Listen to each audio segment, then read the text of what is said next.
ಓ ವಾ ವಾ ವಾ ವಾ ವಾ ವಾ ವಾ ಭಾರಿ ಸೂಪರ್ ನನ್ನ ಮಗ ಕಣಯ್ಯ ನೀನು. ಎಲ್ಲಾ ಹೀರೋಗಳು ಹೀಗೇನೆ ಬೇಕಾದ್ರೆ ನಮ್ಮನ್ನು ಕೇಳ್ತಾರೆ, ಬಂದ ಮೇಲೆ ನಮ್ಮ ಸಮಾಧಿ. ದ್ವಾರಕೀಶ್ ಎಂಬ ಹೆಸರಿನಿಂದ ಗುರುತಿಸಲ್ಪಡುವ ಬಂಗಲೆ ಶಾಮರಾವ್ ದ್ವಾರಕನಾಥ್ 19 ಆಗಸ್ಟ್ 1942, 16 ಏಪ್ರಿಲ್ 2024. ಕನ್ನಡ ಚಲನಚಿತ್ರ ನಟ, ನಿರ್ದೇಶಕ ಮತ್ತು ನಿರ್ಮಾಪಕ. 1964ರಲ್ಲಿ ಬಿಡುಗಡೆಯಾದ ವೀರ ಸಂಕಲ್ಪ ಚಿತ್ರದ ಮೂಲಕ ಕನ್ನಡ ಚಿತ್ರರಂಗಕ್ಕೆ ಪ್ರವೇಶ ಮಾಡಿದ ದ್ವಾರಕೀಶ್ ತಮ್ಮ ವಿಶಿಷ್ಟ ಹಾಸ್ಯ ಶೈಲಿಯಿಂದ 100ಕ್ಕೂ ಹೆಚ್ಚು ಚಿತ್ರಗಳಲ್ಲಿ ನಾಯಕನಾಗಿ, ಹಾಸ್ಯ ನಟನಾಗಿ ಹಾಗೂ ಪೋಷಕ ಪಾತ್ರಗಳ ತಮ್ಮದೇ ಆದ ಗುರುತು ಮೂಡಿಸಿದರು. ನನ್ನನ್ನು ನೋಡಿ ಯಾರು ಅಂತ ಕೇಳ್ತೀಯಾ? ಮುಕ್ಕೋಟಿ ಕನ್ನಡಿಗರು ಪ್ರೀತಿಯಿಂದ ಸಾಕಿ ಬೆಳೆಸಿರೋ ಕುಳ್ಳ ದ್ವಾರಕೀಶ್ ಇವನೇ ಕಣಯ್ಯ. Clapping, action. ದ್ವಾರಕೀಶ್ ಆಗಸ್ಟ್ 19, 1942ರಂದು ಹುಣಸೂರಿನಲ್ಲಿ ಶಾಮರಾವ್ ಮತ್ತು ಜಯಮ್ಮರವರಿಗೆ ಜನಿಸಿದರು. ಶಾರದಾ ವಿಲಾಸ ಮತ್ತು ಬನುಮಯ್ಯ ಶಾಲೆಯಲ್ಲಿ ತಮ್ಮ ಪ್ರಾಥಮಿಕ ಮತ್ತು ಪ್ರೌಢ ಶಿಕ್ಷಣದ ನಂತರ ಸಿಪಿಸಿ ಪಾಲಿಟೆಕ್ನಿಕ್ನಿಂದ ಮೆಕ್ಯಾನಿಕ್ ಇಂಜಿನಿಯರಿಂಗ್ ಡಿಪ್ಲೊಮಾ ಕೋರ್ಸ್ ಮುಗಿಸಿದರು. ನಂತರ ಅವರ ಸೋದರನ ಜೊತೆ ಸೇರಿ ಭಾರತ್ ಆಟೋ ಸ್ಪೇರ್ ಸ್ಟೋರ್ ಶುರು ಮಾಡಿದರು. 1963ರಲ್ಲಿ ಅವರು ವ್ಯಾಪಾರ ಬಿಟ್ಟು ಸಿನಿಮಾ ನಟನೆಯನ್ನು ಆಯ್ದುಕೊಂಡರು. ಕನ್ನಡದ ಪ್ರಮುಖ ನಟರಾದ ವಿಷ್ಣುವರ್ಧನ್ ಮತ್ತು ದ್ವಾರಕೀಶ್ ಜೋಡಿ ಕಳ್ಳ ಕುಳ್ಳ ಜೋಡಿ ಎಂದು ಪ್ರಸಿದ್ಧವಾಗಿತ್ತು.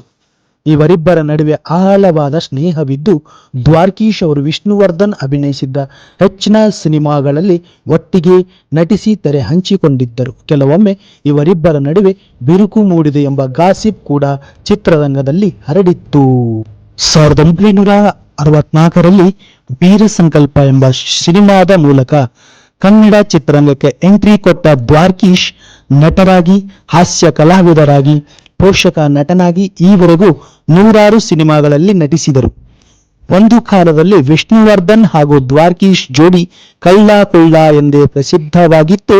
ಇವರಿಬ್ಬರು ಉತ್ತಮ ಸ್ನೇಹಿತರಾಗಿದ್ದು, ದ್ವಾರಕೀಶ್ ವಿಷ್ಣು ಅಭಿನಯದ ಬಹುತೇಕ ಸಿನಿಮಾಗಳಲ್ಲಿ ತೆರೆ ಹಂಚಿಕೊಂಡಿದ್ದರು. 1966ರಲ್ಲಿ ದ್ವಾರಕೀಶ್ ಅವರು ಮಮತೆಯ ಬಂಧನ ಸಿನಿಮಾವನ್ನು ಇನ್ನಿಬ್ಬರು ನಿರ್ಮಾಪಕರ ಜೊತೆ ಸೇರಿ ತುಂಬಾ ಪಿಕ್ಚರ್ಸ್ ಬ್ಯಾನರ್ನಲ್ಲಿ ನಿರ್ಮಿಸಿದರು. 1969ರಲ್ಲಿ ಡಾಕ್ಟರ್ ರಾಜ್ಕುಮಾರ್ ಅಭಿನಯದ ಮೇಯರ್ ಮುತ್ತಣ್ಣ ಎಂಬ ಸಿನಿಮಾ ನಿರ್ಮಿಸುವ ಮೂಲಕ ಸ್ವತಂತ್ರ ನಿರ್ಮಾಪಕರಾದರು. ಈ ಚಿತ್ರ ಬಾಕ್ಸ್ ಆಫೀಸ್ನಲ್ಲಿ ಸೂಪರ್ ಹಿಟ್ ಆಗಿತ್ತು. ಈ ಸಿನಿಮಾದ ಬಳಿಕ ಹಲವು ಸಿನಿಮಾಗಳನ್ನು ನಿರ್ಮಿಸಿ ಅದರಲ್ಲಿ ಯಶಸ್ಸು ಗಳಿಸಿದರು. ದ್ವಾರಕೀಶ್ ಈವರೆಗೂ 40ಕ್ಕೂ ಹೆಚ್ಚು ಚಿತ್ರಗಳನ್ನು ನಿರ್ಮಿಸಿದ್ದಾರೆ. ನಿರ್ಮಾಪಕರಾಗಿ ಹಲವು ಕಲಾವಿದರನ್ನು ಚಿತ್ರರಂಗಕ್ಕೆ ಪರಿಚಯಿಸಿದ್ದಾರೆ. 1985ರಲ್ಲಿ ಸಿನಿಮಾ ನಿರ್ದೇಶನಕ್ಕಿಳಿಯುವ ಮೂಲಕ ದ್ವಾರಕೀಶ್ ಅವರು ಮೊದಲ ಬಾರಿ ನೀ ಬರೆದ ಕಾದಂಬರಿ ಎಂಬ ಚಿತ್ರವನ್ನು ನಿರ್ದೇಶಿಸಿದರು. ಈ ಸಿನಿಮಾ ಸಾಕಷ್ಟು ಯಶಸ್ಸು ಗಳಿಸಿತು. ನಂತರ ಡ್ಯಾನ್ಸ್ ರಾಜ ಡ್ಯಾನ್ಸ್, ಶ್ರುತಿ ಹಾಕಿದ ಹೆಜ್ಜೆ, ರಾಯರು ಬಂದರು ಮಾವನ ಮನೆಗೆ ಸೇರಿದಂತೆ 15ಕ್ಕೂ ಹೆಚ್ಚು ಚಲನಚಿತ್ರಗಳಿಗೆ ಆಕ್ಷನ್ ಕಟ್ ಹೇಳಿದ್ದಾರೆ. ನಿರ್ಮಾಣ ಸಂಸ್ಥೆ ಡಾಕ್ಟರ್ ರಾಜ್ಕುಮಾರ್, ವಿಷ್ಣುವರ್ಧನ್ ರಂತಹ ದಿಗ್ಗಜರ ಸಿನಿಮಾಗಳನ್ನು ನಿರ್ಮಿಸಿದ ಹೆಗ್ಗಳಿಕೆಗೆ ದ್ವಾರಕೀಶ್ ಚಿತ್ರ ನಿರ್ಮಾಣ ಸಂಸ್ಥೆ ಮೂಲಕ ಈಗಲೂ ಕನ್ನಡ ಚಿತ್ರರಂಗದಲ್ಲಿ ಸಕ್ರಿಯರಾಗಿದ್ದಾರೆ. ಇವರು ಕನ್ನಡ ಮಾತ್ರವಲ್ಲದೆ ತಮಿಳು, ಹಿಂದಿ ಸಿನಿಮಾಗಳನ್ನು ಕೂಡ ನಿರ್ಮಿಸಿದ್ದಾರೆ. ಹೀಗೆ ದ್ವಾರಕೀಶ್ ಅವರು ಹಾಸ್ಯ ಕಲಾವಿದರಾಗಿ, ಪೋಷಕ ಕಲಾವಿದರಾಗಿ, ಸ್ನೇಹಿತನಾಗಿ ಹಲವು ರಂಗಗಳಲ್ಲಿ ತಮ್ಮ ಕಾರ್ಯವನ್ನು ನಿರ್ವಹಿಸಿ ದ್ವಾರಕೀಶ್ ಅವರು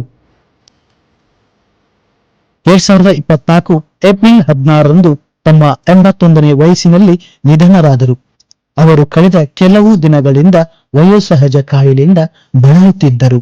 ಹೀಗೆ ಕನ್ನಡದ ಕುಳ್ಳ ಎಂದೇ ಖ್ಯಾತರಾದ ದ್ವಾರಕೀಶ್ ಅವರು ನಮ್ಮಿಂದ ದೂರವಾದರೂ ಅವರು ಮಾಡಿರುವ ಕಲಾ ಸೇವೆ ಇನ್ನೂ ಅಜರಾಮರವಾಗಿದೆ. ಇಂತಹ ಕಲಾವಿದರು ಮತ್ತೆ ನಮ್ಮ ಕನ್ನಡ ಚಿತ್ರರಂಗಕ್ಕೆ ಬರಲಿ, ಮತ್ತೆ ಕನ್ನಡ ಚಿತ್ರರಂಗವನ್ನ ರಂಜಿಸಲಿ ಅಂತ ಹೇಳ್ತಾ, ಪ್ರಿಯ ವೀಕ್ಷಕರೇ, ಈ ಮಾಹಿತಿ ನಿಮಗೆ ಇಷ್ಟ ಆಗಿದ್ರೆ ಈ ನಮ್ಮ ಚಾನೆಲ್ನ ಸಬ್ಸ್ಕ್ರೈಬ್ ಮಾಡಿ, ಲೈಕ್ ಮಾಡಿ, ಶೇರ್ ಮಾಡಿ, ಕಮೆಂಟ್ ಮಾಡಿ ಅಂತ ಹೇಳ್ತಾ ಮತ್ತೆ ಮುಂದಿನ ಹೊಸ ಕಲಾವಿದರೊಂದಿಗೆ ಭೇಟಿ ಆಗ್ತೀನಿ. ಅಲ್ಲಿವರೆಗೂ ನಮಸ್ಕಾರ ಪ್ರಿಯ ವೀಕ್ಷಕರೇ, ನಮಸ್ಕಾರ.